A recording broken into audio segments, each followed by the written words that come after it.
Hurmatli talabalar, bugungi mavzuimiz bo'yicha navbatdagi 4-bemorimiz. Bemorsi 50 yoshda, kelganiga 1,5 hafta bo'ldi. Hozir suhbatlashamiz. Shikoyatlaringiz nimadan iborat bo'ldi? Shikoyatlarim yo'q. Asha oldin tovush eshitib kelganman. Tovushlar qayerdan kelardi? Asha qo'shnilarimizdan keladi.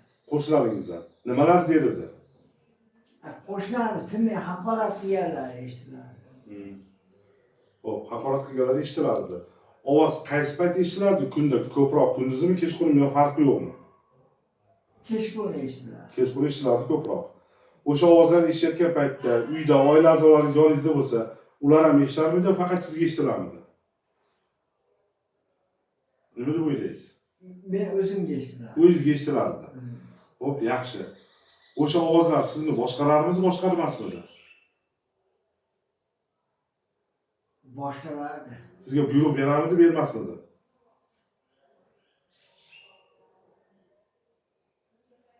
Asha tovush kelib, asha to'polon qilib qo'yardi.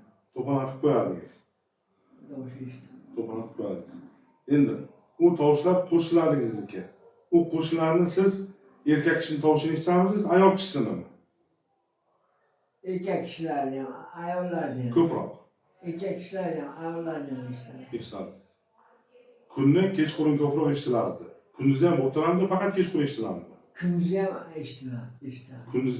Kunduzi ham eshitilardi, kechqurun ko'proq eshitilardi. Kechqurun ko'proq eshitadi. Yaxshi. Faqat uyingizga eshitiladi, yoningizdagi odamlarga eshitilmaydi.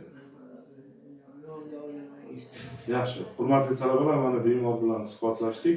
Mana shu suhbat asosida sizlar tashxis qo'yib, tashxisni davolash masalalariga yordam berishingiz kerak bo'ladi. E'tiboringiz uchun rahmat.